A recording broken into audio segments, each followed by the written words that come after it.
तो भाई वेक्टर के कॉन्सेप्ट को तो जो है हमने आर के अंदर समझ लिया और आर के अंदर उसको इंप्लीमेंट भी किया प्रैक्टिकली। अभी टाइम आता है आर के दूसरे डेटा स्ट्रक्चर को समझने का, जो कि हमारे पास आता है यहाँ पर लिस्ट। तो आज जो है वो हम लोग आर लिस्ट को समझने वाले हैं और आर लिस्ट के कॉन्सेप्ट को समझते हैं। तो भाई सबसे पहले स्टार्ट करते हैं हम लोग अपने इस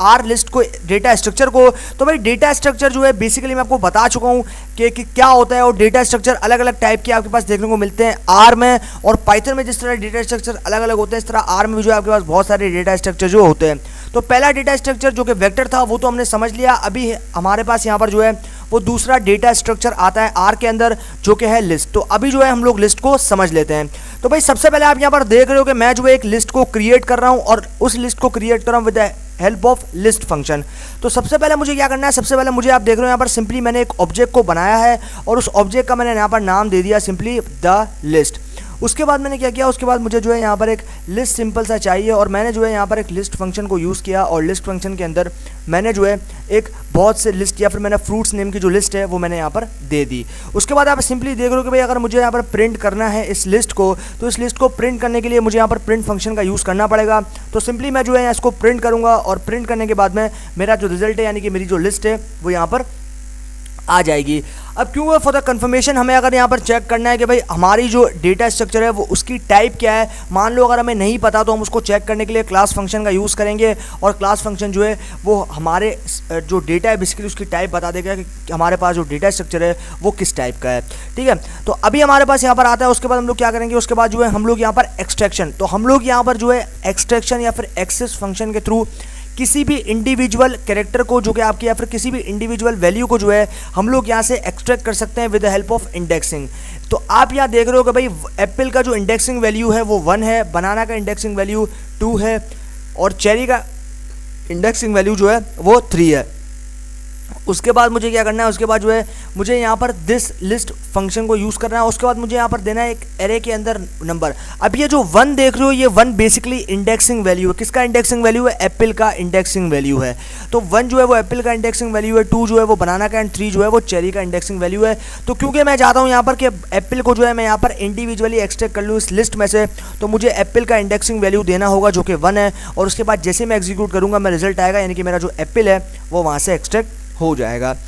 तो ये होगा भाई हमारे पास यहाँ पर इस जो आपके पास ये फंक्शन थे। अभी हम लोग आते हैं दूसरी चीज़ों पे। तो अभी आप यहाँ देख रहे हो कि भाई हमने जो है दोबारा से एक ऑब्जेक्ट को यहाँ पर बनाया है जिसको मैंने यहाँ पर नाम दिया है सिंपली दिस लिस्ट का। उसके बाद मुझे यहाँ पर लेना पड़ेगा असाइनमेंट ऑपरेटर एंड देन मुझे यहाँ पर यूज़ करना पड़ेगा यहाँ पर लिस्ट फंक्शन को। और उसके बाद मैंने जो है कुछ यहाँ पर लिस्ट दे दिया यानी कि कुछ मैंने जो है फ्रूट नेम यहाँ पर दे दिया है। उसके बाद जो है अभी मेरा टाइम आता है यहाँ पर एडिशन, मतलब मुझे जो है अभी यहाँ पर जो है किसी एलिमेंट या फिर किसी एक्सटर्नल फ्रूट को जो है वो यहाँ पर ऐड करना है। तो उस सिचुएशन में मैं क्या करूँगा, इंडेक्सिंग वैल्यू का यूज़ करूँगा यानी कि मुझे जो है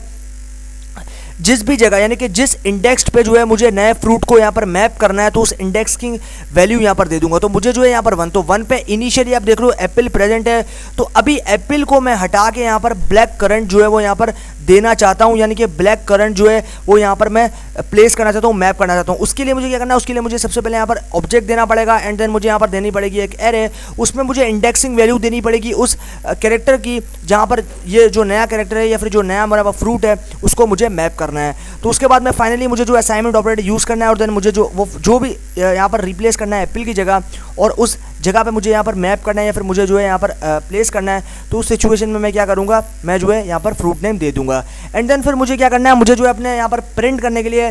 दिस लिस्ट का या फिर ऑब्जेक्ट नेम भी जो मैं यूज़ कर सकता हूँ, मुझे प्रिंट फंक्शन भी यूज़ कर सकता हूँ ताकि मैं जो है अपने यहाँ पर ऑब्जेक्ट को प्रिंट कर सकूँ। तो इस तरीके से हम लोग जो है जैसे ही प्रिंट करेंगे तो हमारा जो इनिशियली आप यहाँ देख रहे हो एप्पल यहाँ पर प्रेजेंट है, तो एप्पल की जगह जो है आप यहाँ पर देखोगे कि आपके पास जो है ये ब्लैक क्यूरेंट जो है आपके पास यहाँ पर आ जाएगा। तो हमने ईजिली जो है इंडेक्सिंग के थ्रू जो है हमने यहाँ पर एक एप्पल को या फिर एक फ्रूट को रिमूव करके उसकी जगह दूसरा फ्रूट हमने लगा दिया। उसके बाद में हम लोग यहाँ पर देखेंगे लेंथ। तो लेंथ को अगर आपको यहाँ पर चेक, तो मतलब किसी भी डेटा स्ट्रक्चर के अंदर अगर आपको यहाँ पर लेंथ फाइंड करनी है, मतलब आपको ये जानना है कि आपका जो ये लिस्ट है इस लिस्ट के अंदर कितने सारे एलिमेंट्स जो हैं वो प्रेजेंट है, उसकी क्या लेंथ है, कितने कैरेक्टर्स हैं। तो ये सारी चीज़ें अगर आपको यहाँ पर जाननी है तो आपको यहाँ पर लेंथ फंक्शन को यूज़ करना पड़ेगा। तो सबसे पहले सिंपली मैंने ज़्यादा कुछ नहीं किया, इसके अंदर मैंने ऑब्जेक्ट बनाया, उसके बाद असाइनमेंट ऑपरेटर यूज़ किया एंड देन उसके बाद जो है मैंने यहाँ पर पास किया एक लिस्ट को और लिस्ट के अंदर जो है मैंने यहाँ पर कुछ जो है वो यहाँ पर फ्रूट्स नेम दे दिए। उसके बाद मुझे इनके अंदर कितने कैरेक्टर्स या फिर कितने आपके पास यहाँ पर वेरिएबल्स प्रेजेंट हैं या फिर बेसिकली कितने आपके पास यहाँ पर अल्फ़ाबेट्स प्रेजेंट हैं, उसका मुझे यहाँ पर काउंट चाहिए। तो मुझे यहाँ पर लेंथ फंक्शन को यूज़ करना पड़ेगा और यहाँ पर लेंथ फंक्शन के अंदर मैं उस ऑब्जेक्ट का नाम दे दूंगा जिसमें मैंने इस लिस्ट को स्टोर करवाया था, और जैसे मैं एग्जीक्यूट करूँगा मेरे पास जो है यहाँ पर रिजल्ट आ जाएगा, यानी कि मुझे जो है कितने एलिमेंट्स हैं उतने काउंट्स मिल जाएंगे।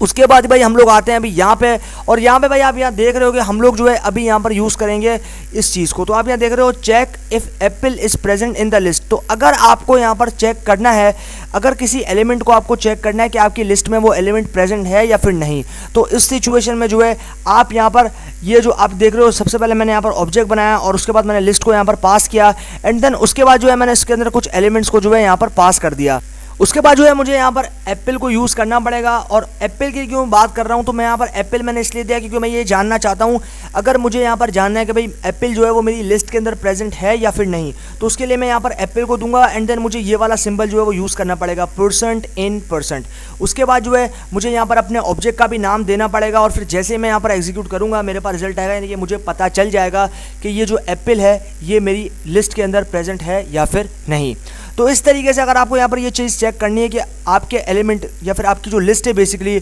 उसमें आपका ये एलिमेंट जो कि आपने यहाँ पर प्रोवाइड किया है वो है या फिर नहीं, तो ऐसी सिचुएशन में जो है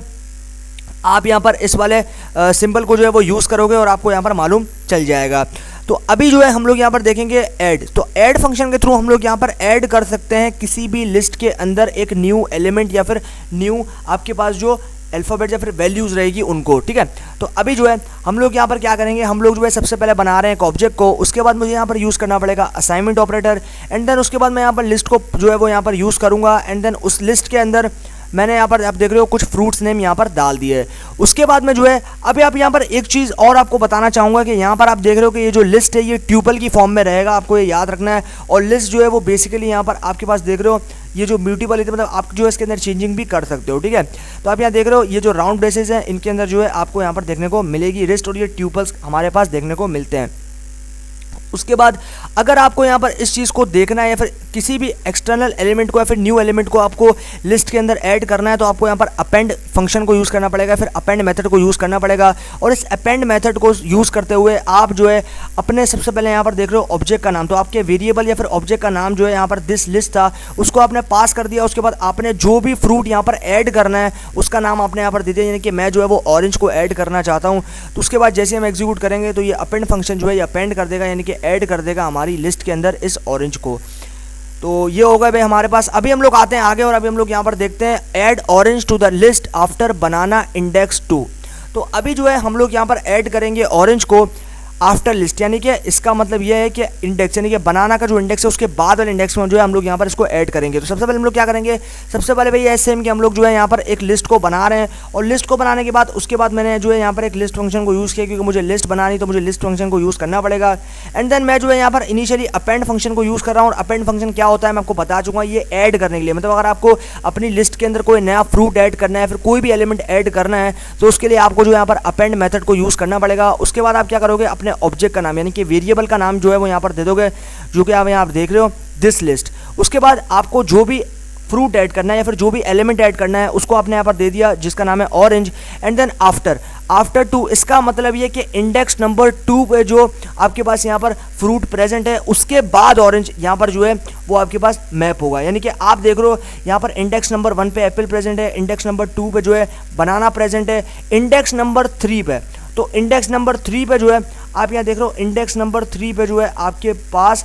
यहाँ पर कोई भी नहीं है, तो इसका मतलब चेरी। तो इंडेक्स नंबर 3 पे जो है वो चेरी है, लेकिन चेरी इंडेक्स नंबर 3 पे है, ये इंडेक्स नंबर 2 के बाद, तो 2 के बाद तो डेफिनेटली आपके पास यहाँ पर जो आपके पास 2 है, 2 पे जो है वो बेसिकली आपको बनाना है, लेकिन 2 के बाद, तो क्योंकि 3 के बाद तो नहीं बोला हमने, 2 के बाद बोला, तो इसका मतलब बनाना के बाद, मतलब यहाँ पे। तो ये इनिशियली लिस्ट जो है वो अभी आपके पास है एप्पल बनाना चेरी, लेकिन आफ्टर द जो एग्जीक्यूशन हम लोग जो है यूँ देखेंगे एप्पल बनाना और ऑरेंज और चेरी। तो ऑरेंज जो है वो 2 के बाद, तो इंडेक्स नंबर 2 के बाद ये जो है वो यहाँ पर मैप होगा। तो क्योंकि हम जानते हैं इंडेक्स नंबर 2 पे बनाना प्रेजेंट है, तो इसलिए हम लोगों ने यहाँ पर दिया आफ्टर इंडेक्स 2। तो ये जो 2 है ये इंडेक्सिंग वैल्यू किसकी, बनाना की, तो बनाना के बाद हमें इसको यहाँ पर रखना है, मतलब एप्पल बनाना ऑरेंज और चेरी। तो इस तरीके से ये हमें रिजल्ट देगा, ठीक है। उसके बाद में हम लोग क्या करेंगे, उसके बाद में जो हम लोग यहाँ पर रिमूव फंक्शन को यूज़ करेंगे। तो रिमूव फंक्शन को यूज़ करने के लिए मतलब अगर आपको यहाँ पर अपनी लिस्ट के अंदर से किसी फ्रूट को या फिर किसी एलिमेंट को यहाँ पर रिमूव करना है यानी कि मिटाना है, तो उसके लिए आपको क्या करना पड़ेगा, उसके लिए सबसे पहले आपको यहाँ पर बनाना पड़ेगा एक ऑब्जेक्ट, उसके बाद यूज़ करना पड़ेगा assignment operator and then list function को यूज़ करना पड़ेगा लिस्ट को बनाने के लिए, एंड देन उसके बाद आपको एक नया ऑब्जेक्ट जो कि सब ऑब्जेक्ट होगा उसको बनाना है, देन असाइनमेंट ऑपरेटर, और उसके बाद आपका मेन ऑब्जेक्ट जो कि लिस्ट है उसको पास करना है, और फिर आपको जो है यहाँ पर इंडेक्सिंग वैल्यू देनी है जो कि है -1। तो -1 क्योंकि आपको यहाँ देख रहे हो -1 जो है वो यहाँ से स्टार्ट होगा, यानी कि चेरी की वैल्यू जो है वो -1 रहेगी, बनाना की वैल्यू -2 रहेगी और एप्पल की वैल्यू -3 रहेगी। तो नेगेटिवली इंडेक्सिंग जो है वो यहाँ से स्टार्ट होती है और पॉजिटिवली इंडेक्सिंग जो है वो यहाँ से स्टार्ट होती है, ठीक है। तो इस तरीके से हम लोग जो है वो नेगेटिवली इंडेक्सिंग कर रहे हैं और हम लोग जो है अभी रिमूव कर देंगे। तो उसके बाद हमें जो है जैसे हम यहाँ पर न्यू लिस्ट, तो हमारे न्यू लिस्ट के अंदर ये वाला जो है आपके पास ऑब्जेक्ट जो देखने को मिल रहा है, न्यू लिस्ट को हम जैसे यहाँ पर प्रिंट करेंगे तो हमारे पास रिजल्ट आ जाएगा, नहीं हमारी जो वैल्यू है -1 पे वो यहाँ पर रिमूव हो जाएगी, ठीक है। तो इस तरीके से जो है हम लोग यहाँ पर रिमूव मेथड के थ्रू रिमूव भी कर सकते हैं। अभी हमारे पास यहाँ पर टाइम आता है रिटर्न का, तो return the second, third, fourth and fifth item. तो आप यहाँ देख रहे हो फर्स्ट, सेकंड, थर्ड, फोर्थ और फिफ्थ। तो आप देख रहे हो कि अगर आपको जो है वो यहाँ पर एक सीक्वेंस वाइज, तो एक सीक्वेंस वाइज यानी कि इंडेक्सिंग सीक्वेंस वाइज जो है आपको यहाँ पर रिपीटेशन करवानी है, फिर रिटर्न करवाना है अपने वैल्यू को। तो उसके लिए आपको सबसे पहले ऑब्जेक्ट बनाना है, उसके बाद असाइनमेंट ऑपरेटर एंड देन उसके बाद लिस्ट फंक्शन को यूज़ किया और आपने कुछ डिफरेंट फ्रूट जो है वो इसके अंदर दे दिया है, एंड देन उसके बाद जो है आपको यहाँ पर एक जो है वो राउंड बेसिस के अंदर यानी कि आपको जो एक ट्यूपल लेना पड़ेगा और ट्यूपल के अंदर आपको अपने ऑब्जेक्ट को पास करना है। देन आपको यहाँ पर एरे के अंदर 2:5, तो 2:5 का मतलब ये है कि इंडेक्स नंबर 2 यानी कि 2 से लेके यानी कि बनाना से लेके, तो बनाना यानी कि 2, 3, 4, 5, तो आपके पास बनाना से लेके कीवी तक जो है आपके पास यहाँ पर एलिमेंट जो है वो रिटर्न हो जाएंगे, यानी कि एलिमेंट जो है वो जो आपके पास हैं वो यहाँ पर प्रिंट हो जाएंगे, ठीक है। तो इस तरीके से हम लोग एक सीक्वेंस वाइज भी जो है वो चीज़ों को रिटर्न कर सकते हैं या फिर प्रिंट कर सकते हैं। उसके बाद हमारे पास आ जाता है ये, तो अब आप देख रहे हो कि भाई हमारे पास जो है अब हम लोग यहाँ पर यूज़ कर रहे हैं फॉर लूप। तो फॉर लूप वाइल लूप हम लोग समझ चुके हैं, देख लेते हैं वापस से एक आइडिया दे देता हूँ आप लोगों को। तो भाई सबसे पहले हम लोग क्या करेंगे, सबसे पहले हम लोग जो है यहाँ पर एक ऑब्जेक्ट बना रहे हैं जिसको हमने नाम दिया this list and then assignment operator, फिर लिस्ट फंक्शन में कुछ ऑब्जेक्ट मैंने पास कर दिए यहाँ पे, यानी कि मैंने जो है बेसिकली कुछ वैल्यूज़ पास कर दी, कुछ फ्रूट्स नेम पास कर दिए, एंड देन मुझे जो है यहाँ पर फॉर, तो फॉर लूप जो है वो तब तक इंक्रीमेंट होगा जब तक उसकी एंड वैल्यू नहीं आ जाती। मतलब ये क्या आप यहाँ देख रहे हो एक्स, तो एक्स यानी कि एक्स मान लो एप्पल है, फिर एक्स बनाना, फिर एक्स चेरी, तो एक्स इन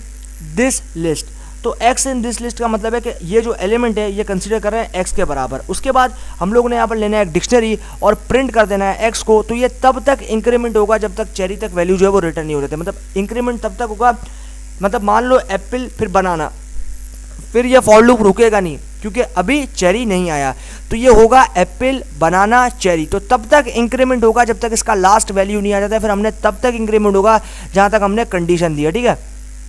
तो ये हो गया भाई हमारा फॉर लूप। उसके बाद हम लोग यहाँ देख रहे हैं कि भाई हम लोग जो है लिस्ट को यहाँ पर प्रिंट कर रहे हैं। तो अभी आप यहाँ पर देख रहे हो कि भाई हमारे पास लिस्ट 1 है जिसमें हमने कुछ यहाँ पर कैरेक्टर दिए हैं, और उसके बाद हमारे पास लिस्ट 2 है जिसमें हमने न्यूमेरिक वैल्यूज़ दिए हैं। उसके बाद लिस्ट 3 है जिसमें हमने जो है यहाँ पर लिस्ट 1 और लिस्ट 2 को पास कर दिया। और यहाँ पर आप देख रहे हो कंबाइन, तो कंबाइन फंक्शन जो है यहाँ पर एक वेक्टर के अंदर होता है और वेक्टर जो है हम लोग यहाँ पर यूज़ कर रहे हैं। एंड उसके बाद लिस्ट 3 को हम जब प्रिंट करेंगे तो हमारे पास ये दोनों लिस्ट जो है वो कंबाइन होकर आ जाएंगी, यानी कि ये हमारे पास हो जाएगा 1A 2B और 3C। तो इस तरीके से हमारे पास जो है कंबाइन हो जाएगा और ये जो है हमारे पास रिजल्ट दे देगा। तो भाई लिस्ट के जो कॉन्सेप्ट्स हैं उनको तो अभी हमने समझ लिया। अभी चलते हैं आर स्टूडियो और आर स्टूडियो में इनको इम्प्लीमेंट करते हैं और देखते हैं कि हमारा रिजल्ट जो है वो वहाँ पर क्या रहता है।